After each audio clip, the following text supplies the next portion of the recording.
So let's carry on with the introduction of our Red Star Athletes family. As always, we will do quick interviews here on stage, and we try to provide some news, insights and stories you maybe haven't heard of, and afterwards it's your turn with your arranged one-on-one interviews in the mixed zone. But there is one exceptional case with Mikaela Shiffrin. She's gonna leave us and leave Austria right after her stage presence.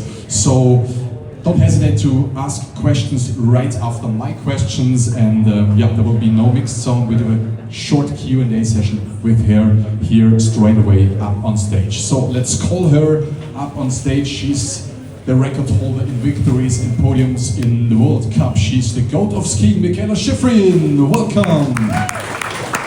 Hi, Mika. I give you the pink one. I think that fits. Mika, I called you the GOAT of skiing, and normally I've been told goats have to be old, but you're such a young goat. Are you familiar with all those numbers? 101 wins in World Cup. Do they still sound weird and crazy to you? It still sounds a little bit crazy, but yeah, I've been doing this for a while now, so I appreciate so many amazing moments I've had. Yeah. I heard you had a good summer with 3 camps, I think. How would you rate your form? How would you rate your summer? Let's say that I've focused a lot on giant slalom this summer. I feel much stronger now than I did at the end of the season. And it's a work in progress, but I'm really, really happy with the improvements that my team, that we all made, and that we're going into this season with a really strong atmosphere where I feel a lot of trust in the people around me, and I'm so grateful for that to start the season. And I'm not ready, but I'm excited, so that's a good place to be. Almost ready. Okay. Yeah. So many victories, so many medals, so many crystal globes. Is it still the case that you feel the butterflies a little bit when you think of Sölden? Are you still getting nervous, or is it not the case? Yeah, I'm sweating right now. Yeah, no, I get nervous, and I think actually over time I get more nervous. It's like, you know what it takes to be really successful, and you want that more than anything, but you also know that it's not always possible, and you can't control everything, and so you have to, we have to dive into the season with all the unknowns and dive into it with a full heart and strong turns, hopefully. As I'm a big fan of skiing and soccer, I have to ask you, I've read you're into a soccer team in the US, you're in an investment group, in an ownership group at Detroit, I think, no, at Denver? In Denver. And so you're investing in a new soccer women's team that's going to start next year in the National Soccer League. So are you into football right now? Well, don't ask me like about stats. I'm not watching every single game, but I am generally a big fan of soccer. I grew up playing, so I love the sport. And yeah, this team in Denver, new National Women's Soccer League team, is coming up, and it's going to be incredible. We're so excited in Colorado, and all the tickets, the whole state, it's all sold out for the whole season already, and it's like, I don't even think we have a full roster yet. Like, it's just really exciting. So yeah, cool. Who's the better football player, you or Alex?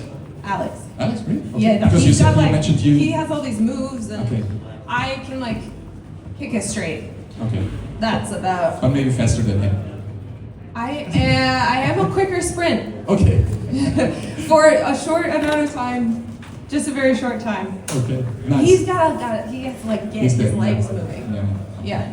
Perfect. So that's it from my side. Question from the floor, please, to Mikaela. It's your chance to do the Q&A session with Mikaela right now, as she has to leave afterwards. There's the first question here, sitting. Don't be shy, everyone. Hi, it's Julia from Snowbrains. I was wondering if you are going to focus entirely on slalom and giant slalom this year, or whether you will be competing in Super G and downhill.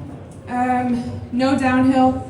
I have Super G open. I've been training a little bit of Super G, and I need some more training sessions in order to race, but I love Super G, so I would like to give it a go early in the season, and then we make a decision if it's worth to keep trying before the Olympics, or if I push that till after the Olympics. It's going to be important to prioritize, so yeah, now the last 2 seasons I was injured and off snow for at least 8 weeks, so it's maybe not the smartest to just add a lot of races.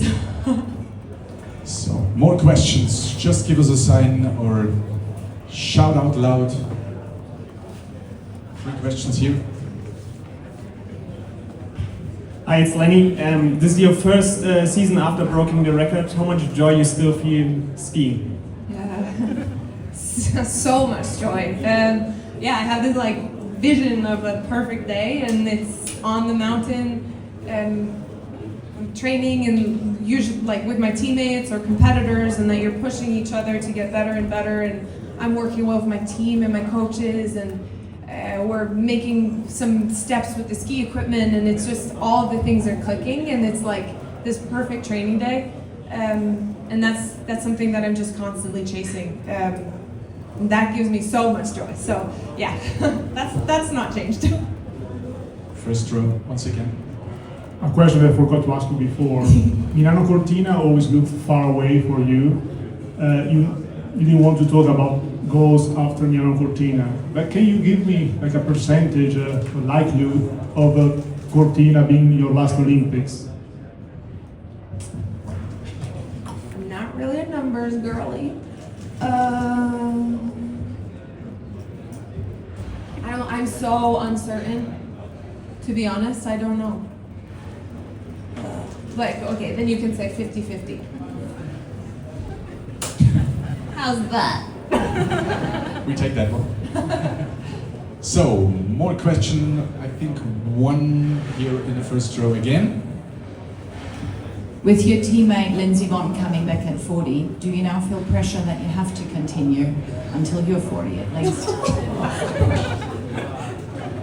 I think everybody brings their own individual passion to the sport, and then this is also so important for the next generation of athletes coming up, is to see people like Lindsey competing and taking it a different way, and for me to do it my own route. And I don't see myself competing till I'm 40, but I'm certainly inspired to see the success of athletes who are able to compete and hold that level of success for such a long period of time, and to take a step away from the sport and come back. I think it's impressive, and it shows that there's so many ways to do this, and sport is just a beautiful part of the life that we get to do this, and that's just something to be grateful for. So yeah. So, I think that's it. One last question here in the first row again. Missing the Austrian media here asking questions a little bit. You've shared a pretty personal piece in the Players Tribune about 5 months ago, and I just wanted to ask you, how do you feel 5 months after this pretty personal piece in this newspaper, in this magazine? Yeah, for me, sharing and talking and relating to other people about my life and my experience has been so helpful for me to grow and improve and move forward from traumatic events and from injuries and from pain. It also helps me to process good things in life. So I've definitely for the last 4 years, talking with my psychologist and working with pieces like Players Tribune, they are particularly amazing to work with because they dive into these questions that help you process. And I appreciate that so much. So, last chance for Austrian media to ask a question. If you're good, then we're fine, I think. Okay, perfect. One last one, okay? One last question. Hi. This season we have a Spindler of Lynn in the calendar, so I would like to ask you about your connection to this place. Yeah, it's my first World Cup race. 15, basically 2 days before I turned 16, then my dad was there with me. So it's a very emotional place for me to go. It brings back a lot of memories. I've had so many incredible races there, and yeah, to be honest, I've had mostly really amazing memories in this place. So it's I'm excited to return.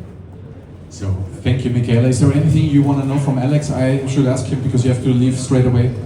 Are you good about his plans or? No.